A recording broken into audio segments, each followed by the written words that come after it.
굿모닝, 좋은 아침입니다. 오늘도 말씀으로 하루를 여시는 여러분들의 삶을 축복합니다. 오늘도 기대하는 마음으로, 또 사모하는 마음으로, 또 간절한 마음으로 말씀에 집중하고, 또 말씀을 통해 우리에게 허락하시는 하나님의 음성에 귀 기울이며 주님 앞에 나아가는 저와 여러분들 되기를 기도하겠습니다.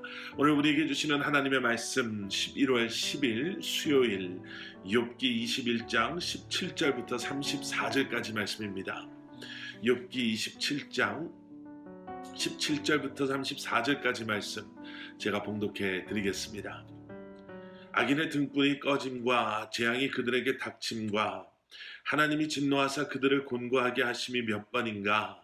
그들이 바람 앞에 검불같이 폭풍에 날려가는 겨같이 되었도다. 하나님은 그의 죄악을 그의 자손들을 위하여 쌓아두시며 그에게 갚으실 것을 알게 하시기를 원하노라. 자기의 멸망을 자기의 눈으로 보게 하며 전능자의 진노를 마시게 할 것이니라. 그의 달수가 다하면 자기 집에 대하여 무슨 관계가 있겠느냐. 그러나 하나님께서는 높은 자들을 심판하시나니 누가 능히 하나님께 지식을 가르치겠느냐. 어떤 사람은 죽도록 기운이 충실하여 안전하며 평안하고 그의 그릇에는 젖이 가득하며 그의 골수는 윤택하고 어떤 사람은 마음의 고통을 품고 죽음으로 행복을 맛보지 못하는도다. 이 둘이 매 한 가지로 흙 속에 눕고 그들 위에 구더기가 덮이는구나. 내가 너희의 생각을 알고 너희가 나를 해하려는 속셈도 아노라. 너희의 말이 귀인의 집이 어디 있으며 악인이 살던 장막이 어디 있느냐 하는구나. 너희가 길 가는 사람들에게 묻지 아니하였느냐. 그들의 증거를 알지 못하느냐. 악인은 재난의 날을 위하여 남겨둔 바 되었고 진노의 날을 향하여 끌려가느니라. 누가 능히 그의 면전에서 그의 길을 알려주며 누가 그의 소행을 보응하랴. 그를 무덤으로 메어 가고 사람이 그 무덤을 지키리라. 그는 골짜기의 흙덩이를 달게 여기리니 많은 사람들이 그보다 앞서갔으며 모든 사람이 그의 뒤에 줄지었느니라. 그런데도 너희는 나를 헛되이 위로하려느냐. 너희 대답은 거짓 뿐이니라. 아멘. 아멘. 악인의 형통함에 대하여서 욥은 계속해서 그의 대답을 이어가고 있습니다. 오늘 본문도 이제 그러한 내용으로 시작이 되는데요. 17절 말씀, 악인의 등불이 꺼짐과 재앙이 그들에게 닥침과 하나님이 진노하사 그들을 곤고하게 하심이 몇 번인가. 여기에서 표현하고자 하는 것은요, 이 마지막 몇 번인가 라는 이 표현을 영어 성경을 보면 yet how often 이라고 번역해 놓았습니다. 그러니까 어떻게 보면 숫자적인 몇 번 그렇게 하셨는가라는 계산에 대한 그러한 표현이 아니라 얼마나 자주 이런 것들을 본 적이 있습니까? 라는 질문인 거죠. 악인들의 그러한 삶에는 반드시 하나님의 심판과 하나님의 진노와 하나님의 벌주심이 있다라고 말하는 그대들에게 내가 한번 묻겠습니다. 악인들의 삶 가운데 이러한 재앙이, 등불의 꺼짐이, 하나님의 진노하심이 그리고 그들을 곤곡케 하심이, 그런 모습들을 그래 얼마나 자주 본 적이 있습니까? 라고 물어보는 거지요. 당신들의 주장대로라면 악인들은 하나님의 심판 아래, 그리고 의인들은 하나님의 축복 아래에 모두 다 살고 있어야 하는데 마땅히 그렇게 모든 사람들의 삶이 분명히 구별되어 보여져야 할 텐데 악인들의 그러한 삶 가운데 하나님의 심판하심을 자주 본 적이 있습니까? 그렇지 않음을 이야기하고 있죠. 그리고 결국에는 22절 말씀을 보시면 욥은 이렇게 이야기합니다. 그러나 하나님께서는 높은 자들을 심판하시나니 누가 능히 하나님께 지식을 가르치겠느냐. 당신들 생각에는 모든 것을 다 이해한다라고 지금 자랑하고 있는데 내게 지금까지 귀가 아프도록 당신들이 한 이야기의 내용은 악인들은 벌을 받고 의인들은 축복을 받는다. 그것이 세상의 이치고 하나님의 행하심이다라고 이야기하는데 이 모든 것이 하나님께 속한 것이 아닙니까? 그 이야기하는 거지요. 우리의 삶의 이런 모습 저런 모습 우리의 그런 모습들이 우리의 그러한 지식과 이해의 영역 안에 있는 것이 아니라 하나님의 절대적인 주권 아래 있음을 하나님의 통치하심과 다스리심의 영역 가운데 있음을 왜 당신들은 받아들이지 않습니까? 왜 이해하지 못합니까? 라고 이야기하는 거죠. 모든 것을 다 심판하시는 하나님께서 우리의 이해의 영역을 뛰어넘는 하나님의 주권의 영역 안에서 때로는 우리 눈에 보이기에 악한 자들에게도 평안을 허락하시는 것처럼 보이고 의인에게도 고통을 허락하시는 것, 왜 그것을 받아들이지 않습니까? 라고 이야기하지요. 여러분, 이 세상에서 살아가는 우리의 삶의 모든 것은 우리의 생각, 우리의 계획 안에 있는 것이 아님을 우리는 알고 있습니다. 그런데 그럼에도 불구하고 이해가 되지 않는 그러한 우리의 삶의 그러한 상황 속에서 우리는 그 이해되지 않음으로 말미암아 얼마나 더 괴로워하고 힘들어하고 하나님을 원망하고 또 불평하며 살아가는지 모릅니다. 욥의 고백들을 듣다 보면 여러분 욥이 얼마나 이 고난과 고통을 통해서 성숙해져 가고 있는가를 그 흔적들을 저희들은 또 발견하게 되지요. 오늘 본문에서도 마찬가지입니다. 아, 이것이 우리의 생각처럼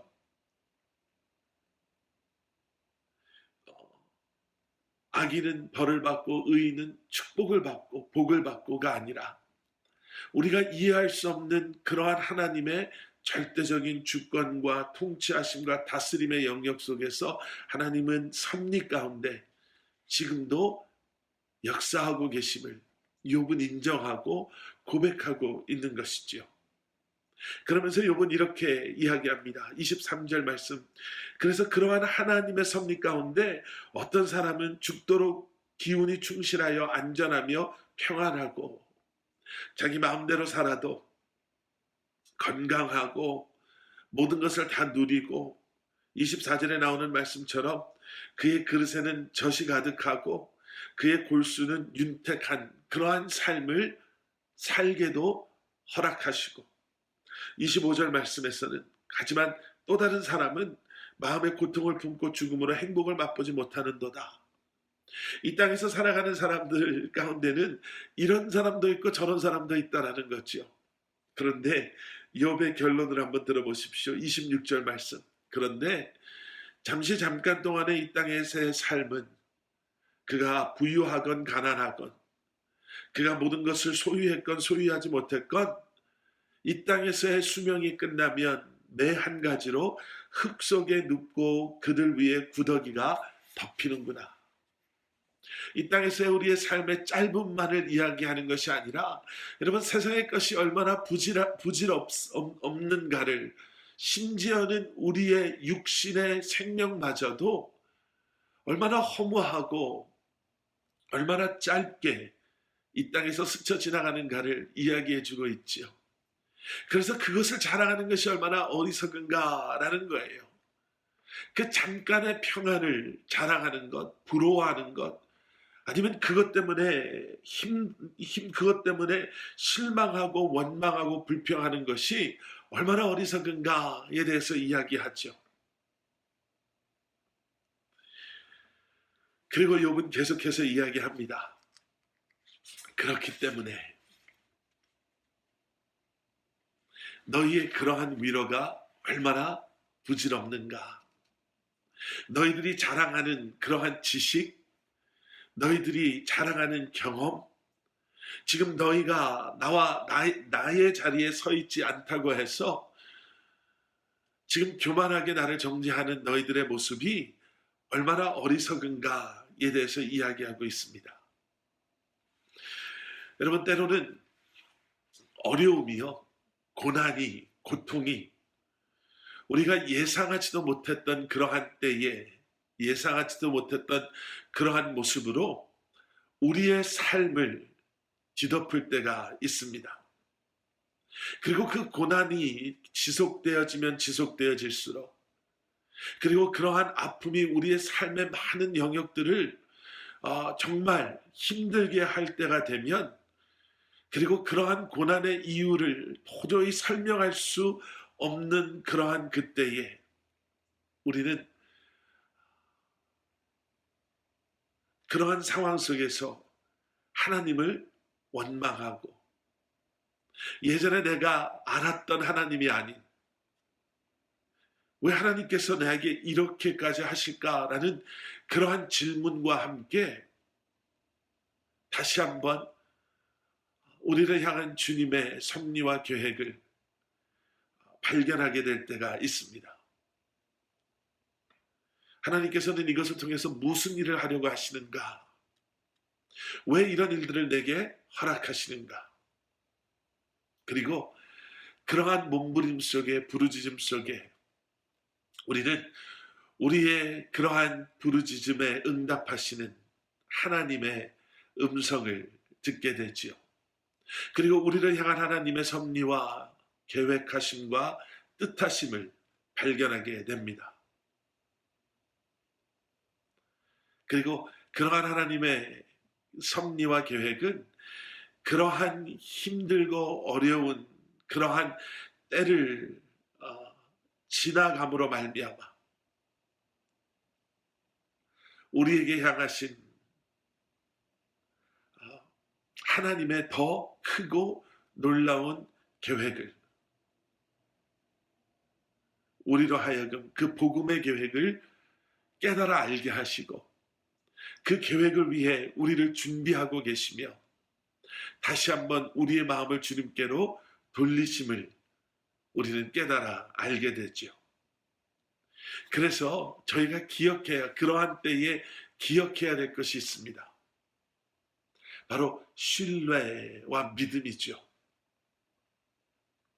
오늘 보면 34절에서 욥이 말하는 것처럼 나를 헛되이 위로하려 하는 너희의 대답은 거짓뿐이다 라고 고백하는 것처럼 그때에 우리가 신뢰해야 하고 의지해야 하고 우리의 믿음의 대상이 주님 한 분이심을 다시 한번 기억하고 세상의 위로가 아닌 세상 사람들의 그러한 헛된 위로를 찾아다니는 것이 아니라 다시 한번 주님을 신뢰하고 주님을 붙잡고 주님 앞에 나아가는 것. 여러분, 결국 신뢰와 믿음은요, 모든 것이 다 믿어져서 믿는 것이 아니라 상황은 도저히 믿을 수 없고 어떻게 보면 주님을 신뢰할 수 없을 것 같은 그러한 상황이지만 그러한 상황과 형편이 근거가 된 신뢰와 믿음이 아닌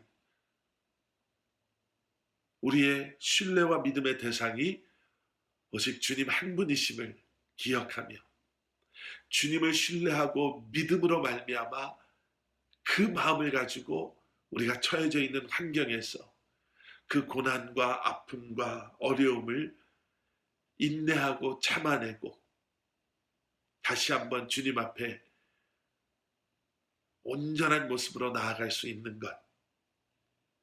여러분, 그것이 분명 고난을 통해 우리에게 허락하시는 하나님의 유익함, 우리에게 유익한 하나님의 은혜인 줄 믿습니다. 오늘 하루도 여러분 다시 한번 주님 한 분만이 나의 믿음과 신뢰의 대상입니다 고백하시면서 그 믿음으로 여러분들이 계신 그러한 환경과 여건과 상황 속에서 이 한날을 승리하시며 살아가시는 그러한 저와 여러분들 되시기를 주님의 이름으로 간절히 축원합니다. 함께 기도하시겠습니다. 사랑의 아버지 하나님, 우리가 예상하지 못했을 때 우리를 찾아오는 어려움이, 힘든 상황들이 분명히 있음을 우리는 알기에 오늘도 아버지 하나님, 주님만을 바라보며 그러한 상황 속에서도 끝까지 우리와 함께 하실 주님을 바라보고 주님과 동행하는 삶을 살기를 소원합니다.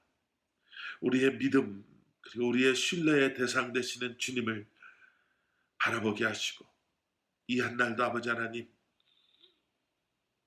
주님의 부르심에 순종하며 살아가는 저희들 되게 하여 주시옵소서.